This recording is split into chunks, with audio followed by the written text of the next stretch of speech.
శివలింగం కాదు అంటారు. శివలింగం కాదు, ఇప్పుడు ఏదో దానికి ఎడిటింగ్లు చేసి పెట్టి చేస్తా ఉన్నారు. ఎడిటింగ్లు చేసి పెట్టి అదంతా కూడా, అంటే ఎడిటింగ్లు చేయడం అనేది ఓకే, సోషల్ మీడియాలో ఎడిటింగ్లు చేసి తప్పుడు ప్రచారం చేస్తున్నారని మీరు అనొచ్చు.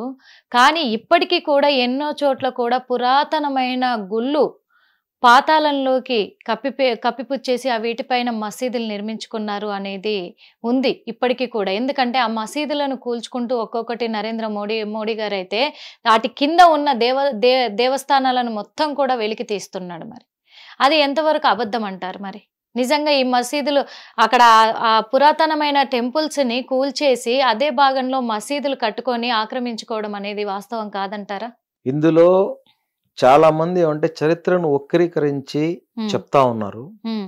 మసీదులని ప్రత్యేకంగా ఈ గుళ్ళని ప్రత్యేకంగా కూల్చి మసీదులు కట్టినట్టు చరిత్ర లేదమ్మా. ఏదైతే రాజులు ఉన్నారో మస్జిద్లతో కూడా మందిరాలు కూడా కట్టినట్టు చరిత్ర ఉంది. అయితే ఇందులో ముఖ్యంగా ఇది చాలా సున్నితమైన విషయం. అవును, ఇది చెప్పినా కూడా కాంట్రవర్సీ కావచ్చు, అయినా పర్వాలేదు. నేను చెప్తున్నాను, ఏదైతే గుళ్ళు ఉన్నాయో చాలా గుళ్ళు పాత రోజుల్లో శిథిలా వ్యవస్థకు చేరిపోతే అక్కడ దాన్ని మళ్ళీ పునర్నిర్మాణం చేసేవాళ్ళు కాదు. గ్రామాల్లో అట్నే వదిలేసేవారు. ఆ గ్రామాల్లో ఎవరైతే ఉంటారో వాళ్ళు ఇస్లాంలోకి వచ్చేసిన తర్వాత కొంత మేరకే ఇది ప్రతి ఒక్కటి ఇలా జరిగినట్టు లేదు. కొన్ని చోట్ల ధార్మిక క్షేత్రం అది కూడా దేవుడు లాగా ఉండింది కాబట్టి, దైవ క్షేత్రం అది కూడా ఒక గుడి ఉండింది కాబట్టి దాని పక్కన ఖాళీగా ఉన్న స్థలంలో మసీదులు కట్టుకొని చేసి ఉండవచ్చు. దీనికి ఆధారాలు అయితే నేను చెప్పడం లేదు. ఎందుకంటే ఈ సివిలైజేషన్ ఒకటి ఈ విధంగా జరిగింది కాబట్టి చేసి ఉండొచ్చు. ప్రత్యేకంగా గుడిని కూల్చి దాని మీద మసీదు కట్టాల్సిన అవసరం ఏముండిందమ్మా ఎవరికైనా?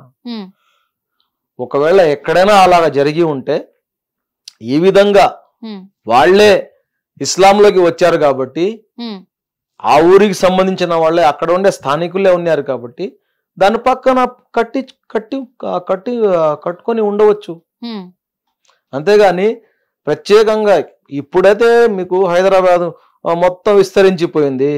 అప్పుడు ఎక్కడైనా ఖాళీ స్థలాలే కదా, అప్పుడు కావాలని చెప్పి చేసేటటువంటి పరిస్థితులు లేవు.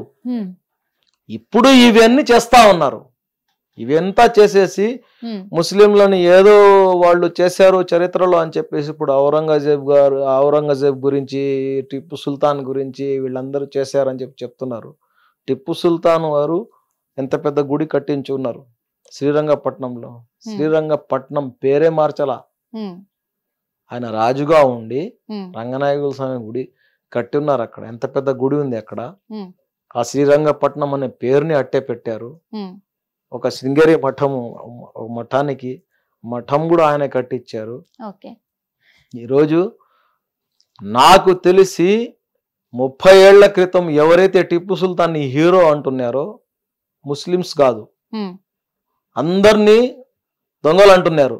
టిప్పు సుల్తాన్ అయితే ఆయన దేశభక్తుడు అనేవాళ్ళు కూడా ఈరోజు టిప్పు సుల్తాన్ దేశద్రోహుడు అంటున్నారు, టిప్పు సుల్తాన్ ఉగ్రవాది అంటున్నారు. ఎంత దారుణంగా మారిపోయింది. ఇది ఎంత నిందమ్మా, ఇది ఎంత అపవాదం అంటారా? 100%. దీంట్లో ఎలాంటి వాస్తవాలు లేవు. ఎందుకంటే మీరు చెప్పినట్టుగా అజ్మీర్ దర్గాని కూడా వదలలేదమ్మా ఈ అతివాదులు. అజ్మీర్ దర్గా అనేది అసలు ఊర్లోనే కట్టిన దర్గా కాదు, అది ఊరికి అవతల. పృథ్వీరాజు ఏదైతే బంగ్లా ఏదైతే ఉన్నాయో అది అప్పుడు నగరం. అది దాదాపు 900 సంవత్సరాల క్రితము నగరం అప్పుడు అటుపక్క ఉండింది. ఇది మొత్తం ఖాళీ ప్రదేశాలు. ఆయన ఒంటెలు కట్టుకునేవాళ్ళు, అక్కడ జంతువులు, అది నిర్మానుష్యమైనటువంటి ప్రాంతాల్లో నివసించే వాళ్ళు వీళ్ళు. అక్కడే చనిపోతే అక్కడే సమాధులు చేసేవారు. అంతేగాని ఎక్కడ కూడా గుళ్ళని కావాలని పగలగొట్టి మస్జిద్లుగా దర్గాలుగా ఎక్కడ లేవు. కాకపోతే కొన్ని చోట్ల అయితే వాళ్ళు గుడి కట్టాల్సిన చోట దర్గాలకి ఇచ్చిన విరాళాలు ఉన్నాయి. కాదని చెప్పడం లేదు. అదే అందుకే దీనికి ఏ విధంగా వాస్తవం ఉందో ఆ వాస్తవాన్ని వాస్తవంగానే చూడాలి, కానీ దాన్ని కొంచెం అటు ఇటు చేసేసి అది పగలగొట్టేసి ఇది పెట్టారు అని చెప్పడం కరెక్ట్ కాదు. ఇప్పుడు కాంచీపురంలో హమీద్ ఔలియా అని చెప్పి ఒక దర్గా ఉంది. అది మొత్తం గుళ్ళ మధ్య ఉంటది. ఈ రోజుటికి కూడా అక్కడ వాళ్ళు వేములవాడలో ఇక్కడ రామలింగేశ్వర స్వామి టెంపుల్ దర్గా ఉంది. అవును, ఆ వేములవాడ మీద ఎన్ని అపవాదాలు వేశారు. ఎంత అసలు ఎవరైనా దుర్మార్గుల్ని సమాధులు కట్టి వాళ్ళని గౌరవిస్తారా? అంటే ఇప్పుడు అక్కడ ఉన్న దర్గాని కూడా కొంతమంది ఏమో విమర్శిస్తున్నారు, కొంతమంది ఏమో ఆహ్వానిస్తున్నారు అనుకోవచ్చు. ఎందుకు అంటే కొంతమంది ఏమో గుళ్ళో దర్గా ఉండడం ఏంటి, దర్గాని తీసేయాలి అని కొంతమంది తీసేయమనండి వాదన చేస్తున్నారు. తీసేయమనండి అమ్మా, ఏం తీసేస్తే అక్కడ ఉండే ముజావర్లకి అక్కడ ఏదో కొబ్బరి చిప్పులు తాయిసులు అమ్ముకునే వాళ్ళకి నష్టమేమో గానీ ముస్లిం సమాజానికి ఏమన్నా నష్టమా? తీసేమనండి. దర్గాలో ఉన్న వాడి దగ్గర ఏమన్నా శక్తి ఉంటే కాపాడుకుంటాడు, లేనప్పుడు వాడు అక్కడ ఎందుకు? తీసేమనండి. తీసేమనండి. అసలు అక్కడ దర్గాని నిర్మించారు, ఓకే, చాలా మంది కూడా భక్తులు మొక్కుకునే వాళ్ళు ఉన్నారు. హిందువులు చాలా మంది ఉన్నారు, ముస్లింలు చాలా మంది ఉన్నారు. ఎవరు చెప్తున్నారమ్మా వచ్చి మొక్కమని? అసలు ఎవరు చెప్పారు రమ్మని చెప్పి? ఎవరు చెప్పలేదు. వాళ్ళ క్యారెక్టర్, వాళ్ళ క్యాలిబరు, వాళ్ళ మంచితనము, వాళ్ళు చేసే సేవలు చూసి వాళ్ళ వద్దకు వచ్చి స్వార్థం కోసం వెళ్ళాడు మనిషి ఆయన దగ్గరికి. పోయేసి అయ్యా నా కోసం ప్రార్థించు, నా కోసం ఏదో చెయ్యి అని చెప్పాడు. వాళ్ళు పిలిచారా? సామ్రాజ్యాలు వదిలేసి వచ్చిన వాళ్ళు చక్రవర్తులుగా ఉండి వదిలేసి ఫకీర్ లాగా వచ్చిన వాళ్ళు వద్దురా ఇది ప్రాపంచిక జీవితం, అసలు వద్దురా ఈ రాజ్యం అని చెప్పేసి కట్టు బట్టలతో వచ్చేసిన వాళ్ళు, బట్టలు చినిగిపోతే కూడా బట్టలు లేకుండా ఉన్న వాళ్ళు దైవ చింతనలో ఉన్నారు. 24/7 వాళ్ళు ఆధ్యాత్మికంగా ఉండేవాళ్ళు. ఒక క్షణం కూడా నేను నా భగవంతుడితో దూరం ఉండకూడదు అని చెప్పి దైవ జ్ఞానంలో ఉండిన వాళ్ళు. వాళ్ళకి అతీత శక్తులు ఉంటే ఆ అతీత శక్తులతో సమాజాన్ని వాళ్ళు సస్యశ్యామలంగా ఉండాలని చెప్పి చూసిన వాళ్ళు, సుభిక్షంగా ఉండాలా నా దేశం, నా ప్రాంతం, నేను ఉండే చోట అని చెప్పి చూసిన వాళ్ళు, నా దగ్గరకు వచ్చే కుటుంబాలన్నీ సురక్షితంగా ఉండాలని చెప్పి ప్రార్థించిన వాళ్ళు. ఎవరు రమ్మన్నారు వాళ్ళ దగ్గరికి? వాళ్ళ ఏదో వాళ్ళ దాంట్లో ఉన్నారు, మనం పోయాము. ఈ రోజు వాళ్ళని దేశద్రోహులుగా, వాళ్ళని తిరుగువాదులుగా, వాళ్ళని రేపిస్టులుగా, వాళ్ళని హత్యలు చేసిన వాళ్ళలాగా చిత్రీకరించి మాట్లాడతారా? అదే నేను అడుగుతున్నా. వాస్తవాలు చూడండి ఒకసారి. వాస్తవాలే. ఇప్పుడు ఎక్కడ కూడా దర్గాలో గుడి కట్టింది లేదు, కానీ గుళ్ళో మాత్రం దర్గాని ఎందుకు నిర్మించాల్సిన అవసరం వచ్చిందంటారు? గుళ్ళో దర్గా అంటే వాళ్ళు చూసుకుంటారమ్మా. అది అయ్యప్ప స్వామి దగ్గర ఓవర్ స్వామి ఉన్నాడు, అది వాళ్ళ ప్రేమ, అది వాళ్ళ సంబంధం, అది వాళ్ళ దోస్తి, అది మనకెందుకు, మన స్థాయి కాదు అది. ఇదే విధంగా మరి ఎక్కడైనా దర్గాలోకి వచ్చి గుడి కడతామంటే ముస్లింలు ఒప్పుకుంటారా? ఏంటి? ఏదైనా దర్గా దగ్గరకు వచ్చి దర్గాలో మేము కూడా గుడి నిర్మించుకుంటాం ఉన్నాయి కదా ఎన్నో చోట్ల దర్గాల దగ్గర. ఏమంటారు దానికి, పుట్ట ఉంటది కదా, అవి ఉంటాయి చాలా చోట్ల. అసలు చాలా మంది ఏమంటే ఆ గుళ్ళో చేసే కార్యక్రమాలని దర్గాలో చేస్తారు. వచ్చి దర్గాలో గుడి కట్టాలనే ఆలోచన కాదు, దర్గానే గుడి చేస్తారు. చాలా చోట్ల చూసాను నేను. ఆ కుంకుమ తెచ్చుకుంటారు, ఆ సాంప్రదాయం అదే డిజైన్ ఇక్కడ కూడా చేస్తారు. వచ్చి వేములవాడలో ఉన్న దర్గాని, ఆ గుళ్ళో నుంచి దర్గాని తొలగిస్తామంటే ముస్లింలు ఒప్పుకుంటారా? ఏ ఉద్దేశంతో మాట్లాడుతున్నారు అనేది ముఖ్యం ఇక్కడ. అర్థమైందా? నేను ఒక ఉదాహరణ ఇస్తాను. నాకు 50 ఏళ్ళు, 30 years బ్యాక్ రాజస్థాన్, మనం ఢిల్లీ అటు పక్క పోయినప్పుడు ఎవరు కనిపించినా, ఒకవేళ హిందువులు కనిపిస్తే జయరామ్జీకి అనేవాళ్ళం, జయ సీతారాం అనేవాళ్ళం, జయ సియారాం అని పలకరించేవాళ్ళం. వాళ్ళు బదులుగా జయరామ్జీకి చెప్పరు, సలాం అలైకుం అంటారు. ఏంది? ఆ విధంగా ఈరోజు జయ శ్రీరామ్ అని చెప్పేసి ఒక విషపూరితమైనటువంటి ఒక నినాదంగా దాంట్లో నింపి, ఇది ఆధ్యాత్మిక సంస్కారం కాకుండా ఇది ద్వేషపూరితమైన నినాదం అని చెప్పేసి తయారు చేసి నువ్వు జై శ్రీరామ్ అంటే ఎవరు చెప్పరు. అంటే జై శ్రీరామ్ విషపూరితమైంది ఎలా అవుతుంది అనుకుంటున్నా? చేశారు, మనుషులు చేశారంటారా? అవును, సోకాల్ కొంతమంది చేశారు. నిజానికి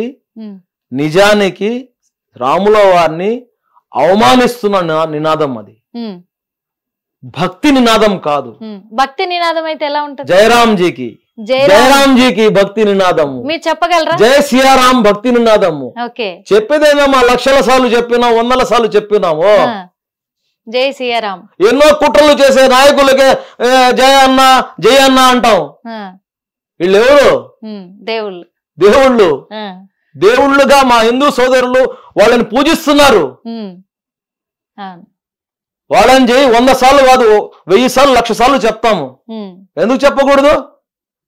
ఆదర్శం వాళ్ళు రాబోయే తరాలకు, ఇప్పుడు దాకా ఉన్న తరాలకు. Thank you so much sir. ఎందుకంటే చాలా చక్కగా చెప్పారు. ఇప్పుడు నేను వేములవాడ దర్గా గురించి కూడా ఎందుకు అడిగాను అంటే, అక్కడ నిర్మించుకున్న ప్రజలకు ఎలాంటి అభ్యంతరం లేదు. వాస్తవంగా చెప్పాలి అంటే అక్కడ హిందూ సాంప్రదాయ ప్రకారము ఆ దేవతలు దేవుళ్ళు ఆ పరమేశ్వరుడు ఎంత ముఖ్యమో అక్కడ దర్గాని కూడా అంతే మనస్ఫూర్తిగా అంగీకరించారు అందరూ. ఎందుకంటే మాకు దర్గా ఎంతో శివుడు అంతే, శివుడు ఎంతో దర్గా అంతే అని లీనం చేసుకున్నారు. వాస్తవంగా చెప్పాలంటే అంత బాగా కలిసిపోయారు. కానీ ఇప్పుడు మన భారతదేశంలో హిందూ ముస్లింలు మాత్రం కలిసి ఉండలేకపోతున్నారు. అవును, ఆ విధంగానే దాని మీద వివాదం లేపుతున్నారు. అవును, ఆ విషయము అందుకే నేను అడగాల్సి వచ్చింది. మరి ముస్లింలు ఒప్పుకుంటారా, దీన్ని ఎలా తీసుకుంటారు ఏంటి అని కూడా నేను అడగడం జరిగింది. దానికైతే మరి మంచి సమాధానం చెప్పారు. ఎందుకు అంటే ఇప్పుడే కాదు ఎప్పటికీ కూడా చెప్తాము జయ సియారాం అని అన్నారు మీరు. అవును, అది చాలా హ్యాపీగా అనిపించింది. రాజకీయ నినాదంతో విషపూరితమైనటువంటి జయ శ్రీరామ్ చెప్పం మేము. ఎవరైతే భక్తి నినాదంతో చెప్తారో, ఎవరైతే గౌరవంతో చెప్తారో ఆ శ్రీరామ్ చెప్తాం మేము. అంతేగాని నువ్వు చెప్పు అంటే చెప్పము, లోపల నుంచి రావాలి. నిజంగా అలాగే కూడా కొంతమంది హిందువులు ఉన్నారు సలాం అలైకుం అని చెప్పేవాళ్ళు కూడా మనస్ఫూర్తిగా చెప్పేవాళ్ళు. కానీ మళ్ళీ అవే రోజులు తిరిగి రావాలి అని మనస్ఫూర్తిగా కోరుకుంటున్నాం. మా హిట్ టీవీ ద్వారా ఈసారి బక్రీద్కి అలాంటి వాళ్ళే మళ్ళీ సమాజం అంతా కూడా అలాగే ముందుకు కొనసాగాలని కోరుకుంటూ ఉన్నాము. మరోసారి happy Bakrid sir. Thank you so much. చూసాం కదా, ఎందుకు అంటే అందరు ముస్లింలు కూడా హిందువులను వ్యతిరేకించే వాళ్ళు ఉండరు, అలాగని అందరు హిందువులు కూడా అందరు ముస్లింలను వ్యతిరేకించే వాళ్ళు ఉండరు. ఆనాటి నుంచి కూడా హిందూ ముస్లిం బాయి అన్నట్టుగానే ఉన్నాము. ముస్లిం పండుగలకు హిందువులను ఆహ్వానించుకున్నాము, హిందువుల పండుగలకు ముస్లింలు కూడా వెళ్ళారు. అదే విధంగా మేము మీ గుళ్ళకి మొక్కుతాము, మీరు అలాగే దర్గాకి మొక్కుతారు. ఆ విధంగా కలిసిపోయాం. కానీ ఇప్పుడు రాజకీయ కుట్రలకు అలవాటు పడిపోయి గుళ్ళ పైన మసీదుల పైన వివాదాలు రేకెత్తిస్తూ ఒక విషపూరితమైన కుట్రలు పన్నుతూ ఉన్నారు. కాబట్టే ఇలాంటివన్నీ కూడా జరుగుతూ ఉన్నాయి. ఒకరంటే ఒకరికి పడకుండా శత్రువుల్లాగా మిగిలిపోతూ ఉన్నారు. అంతే తప్ప ముస్లింలకి ఎలాంటి విభేదం లేదు. హిందువులంటే హిందువులకు కూడా ఎలాంటి విభేదం లేదు. ముస్లింలంటే ఇప్పుడు కూడా హిందువులను సోదర భావంతోనే చూస్తామని చెప్పేసి హయత్ బాబా గారు చెప్తున్నారు. అది చాలా ఆనందకరమైన విషయం అని కూడా చెప్పుకోవచ్చు. హిట్ టీవీ యాప్, ఇందులో short news, live news, entertainment shows, movies, digital magazines తో పాటు మీ జిల్లా వార్తలను కూడా ఫ్రీగా చూడొచ్చు. ఇంకెందుకు ఆలస్యం, వెంటనే హిట్ టీవీ యాప్ ని డౌన్లోడ్ చేసుకుని ఫ్రీగా ఎంటర్టైన్మెంట్ పొందండి. Hit TV app. Hit TV app. Please download hit TV app. Hit TV app ని ఫ్రీగా డౌన్లోడ్ చేసుకుని ఎంజాయ్ చేయండి. మీకు నచ్చిన ఎంటర్టైన్మెంట్ కోసం హిట్ టీవీ యాప్ ని ఫ్రీగా డౌన్లోడ్ చేసుకుని ఎంజాయ్ చేయండి. హిట్ టీవీ యాప్ ని డౌన్లోడ్ చేసుకుని ఆస్వాదించండి, ఆశీర్వదించండి. ఇంతమంది సెలబ్రిటీలు హిట్ టీవీ యాప్ ని డౌన్లోడ్ చేసుకోండి అని చెప్తున్నారంటే ఎంత మంచి యాప్ ఆలోచించండి. అమెరికా అమెరికా అమెరికా అమెరికాలో చదవాలనుకునే వాళ్ళకి విశ్వసనీయమైన పేరు మన శౌర్య కన్సల్టెన్సీ. UK లో 1 year masters, UK లో 1 year masters, 2 years work permit up to 5 years visa. Contact Saurya Consultancy. Contact 89851 89851.